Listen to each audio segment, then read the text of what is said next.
beginning of part 2. Sorry it's taken me so long to get it out, if anybody's watching. But,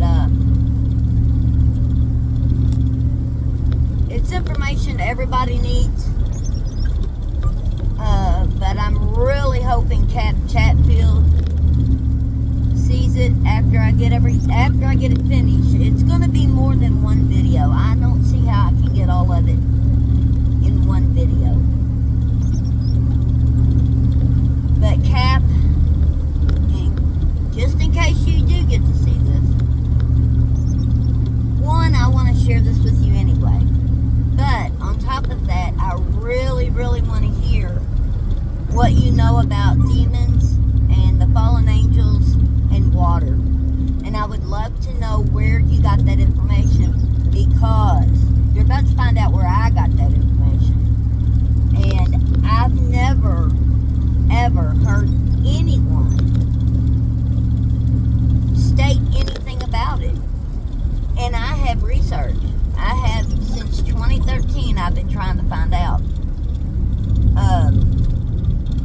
But anyway, here we go. In 2013, the beginning of 2013, February, it's important you know where I was at, mentally, emotionally, physically, and spiritually. Physically, I was sick. I was so sick. I had started to get sick in 2008. I never did get a true diagnosis. I got some diagnosis. But there had to be an overall illness. I suspect I have Lyme's disease. But I never threw a positive on that. It was always inconclusive. And the inconclusive, there's, I think, or I only know of 2 different types. Anyway, it doesn't matter.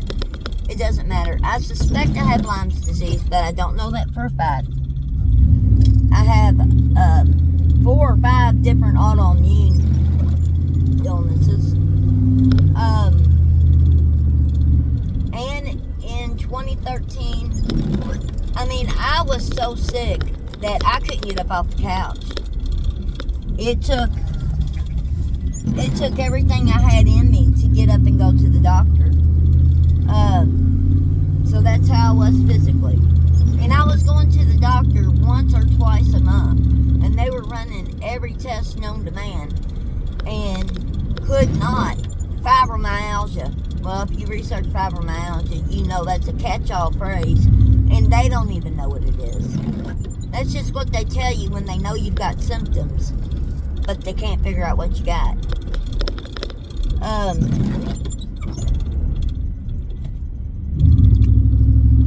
Emotionally, I was very depressed between being sick and everything. I was very depressed and just really down. Like, the only thing I had was God. That's really the only thing I had. I wouldn't say I was suicidal. I wouldn't go that far. But I was ready to go home. So ready. Like, I prayed for it. Like, this is not living. I'm the walking dead. I am barely walking. I'm the laying dead. It was terrible. Physically, emotionally, financially, I was busted. And spiritually. Spiritually, I had a strong relationship with God. But here's where the story begins. February of 2013, I had lost my house to foreclosure. Because in 2008 is when all my trouble started. The company I worked for went bankrupt and went out of business.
thought it was cheap. I thought maybe I could handle it.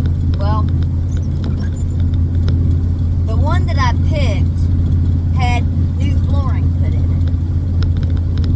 And they told me it had heat, but no air conditioning, which was fine. I'm not big on air conditioning anyway. But I gotta have heat. I was there maybe a couple of weeks. And I sat down on my toilet. And it fell through the floor. So I get out of the hole and look around, and this is what I found. There was about 3 inches of water sitting underneath of that trailer. Underneath of the trailer, under the floor, there was no insulation, and it was all molded and rotted. Inside the trailer, you saw new flooring. Okay? What they did was they took chipboard and just laid it on top of this rotten wood. That's not going to work. That rotten wood's just going to rot the new wood. That's not fixing it. And it pulled the water line. The water line went, up out of the floor, across the wall, and behind this paneling that was the tub. And from the tub, it was just a piece of paneling. It looked like tile, but it was paneling. There was like 3 or 4 different types of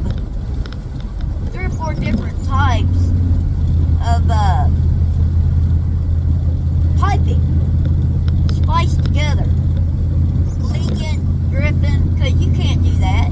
You can't put PVC onto copper. You can't. That don't work. Well, that was like my final straw. So I went in the living room.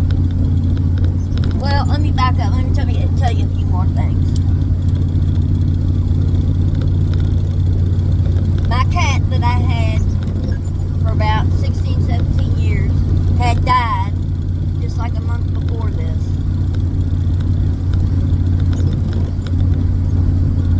And my dog was stolen. And I know who stole him. I love Australian Shepherds, and he was fully trained. He never left my side. But he was very trusting, and he was very obedient. And I know who stole him. It was the maintenance man at that trailer park. So I was just distraught. My oldest son had been gone for years. My youngest son had just, he was with his wife and her mother's blind, so they lived together. So I was by myself, and I lost my dog, lost my cat, sick, fell through the floor. So this was like the final straw. So I went in the living room, sat down on my couch, and began to pray. And I told God, I feel like, this is what I was praying, I feel like I'm the butt of some cosmic joke.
even though my whole life has been people being cruel to me. And I was like, I can't take anymore. I cannot take anymore. I don't see any way out of this. I'm in such a mess that I don't see a way out. And I'm physically, mentally, emotionally spent, and now I'm getting spiritually spent. And I don't want that. So maybe if I just understood how or why, maybe I can handle it better. But without understanding that, I just can't take this. I cannot take any more. It was, I said, been 43 years of me being knocked down and the piss kicked out of me. And I just cannot take it. I just cannot take another day of it. Not another minute. And with that, all of a sudden, I was no longer in my living room. I don't know where I was at, and I can't even describe where I was at because I didn't look past the entities that was in front of me. And there was numerous. I didn't count them, but it was like 10, 12, 15, something like that. And I couldn't even describe them today. I couldn't describe to you what they looked like. I just know they were beautiful. And I instantly knew that it was God. And I wondered if I died. But I knew they were, if you want to call them angels, messengers, whatever you want to call them. And the first thing that they said to me, now when I say that, they're not talking like I'm talking now into this video. That's not the way it was. And I'm going to say, I said, they said, that's not what it was. And it really wasn't even words. And I know that's hard to understand, but until you experience it, I don't know that you can. I don't know how I would explain that. But I'm going to say, I said, they said. Just know it wasn't speaking. There was no lips moving. So anyway, they said to me, you know God would not put on you more than you can handle. And I said, I think God has overestimated me because I cannot take any more. And they said, that is why we are here.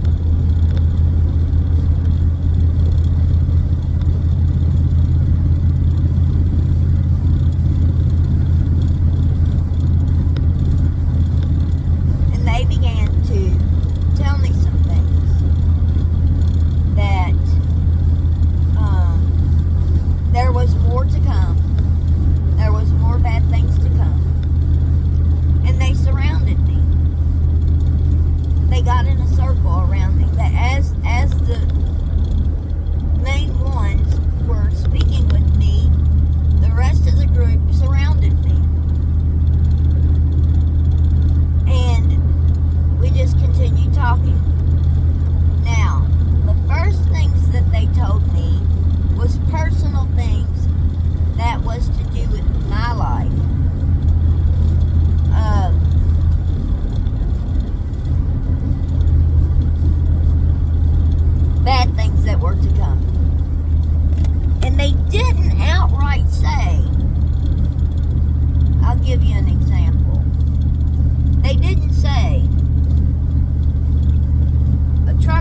what was said to me.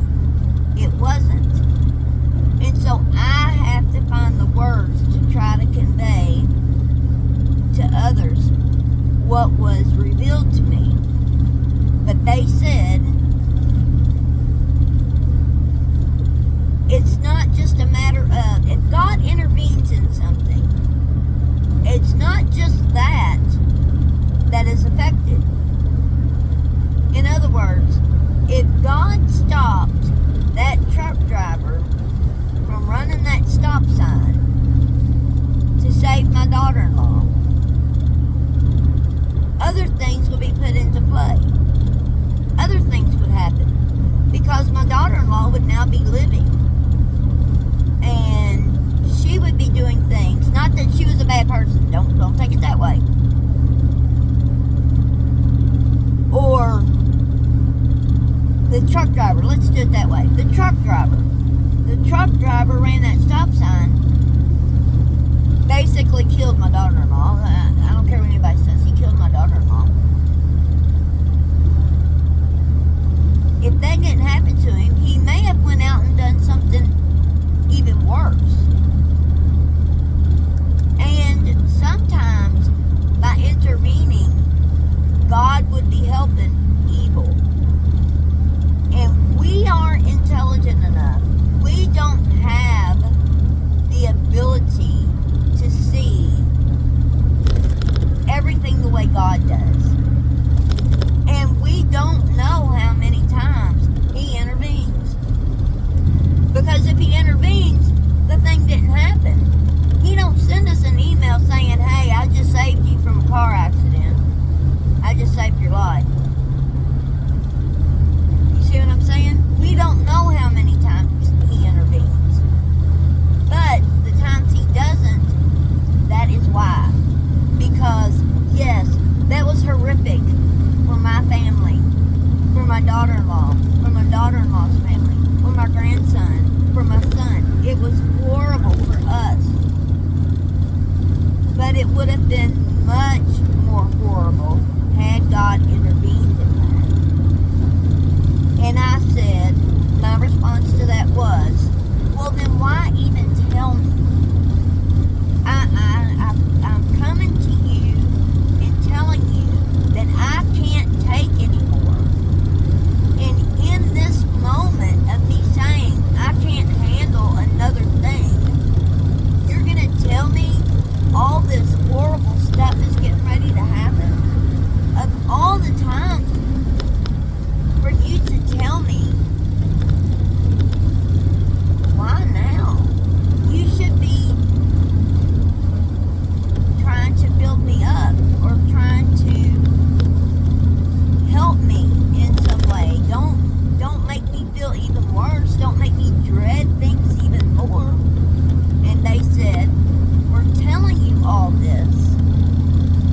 does God need to test us?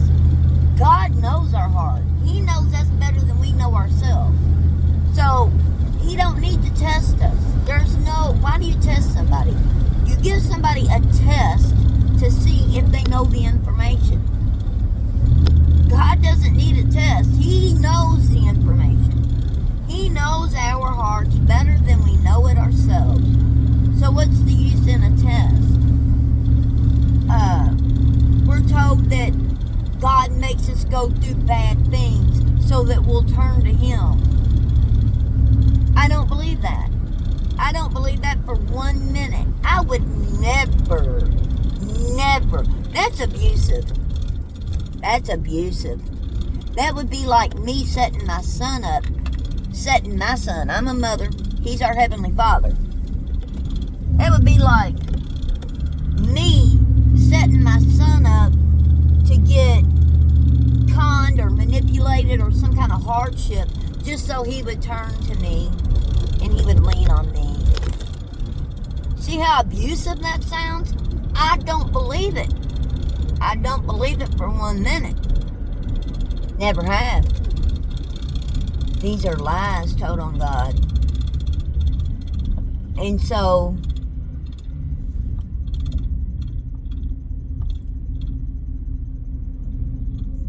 I asked. He says, knock and I will answer. Ask and you shall receive. I asked Him. I told Him, I'm struggling. I'm really struggling. And what I need to help me is explain to me why.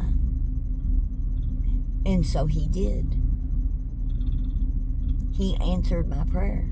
He told me. He revealed, because I told Him, I don't believe it. I don't believe all these nasty things they say about you. I don't believe it. Not for 1 minute. There's no way you would allow this to happen to me. And so, that's where I'm going to leave it. And I'll start the next one. Like I said, this is a whole... And I ain't even got started, really. I just set up. All I did was set up what happened. I haven't even started giving y'all the information yet. But this is already 27 minutes. It takes forever to upload. So, I'm going to leave it here. Besides that, I got to get busy. So, that's where we're at. The messengers are getting ready to reveal to me, explain to me everything that happened, and explain why things are the way they are. Okay, thanks for watching. God bless.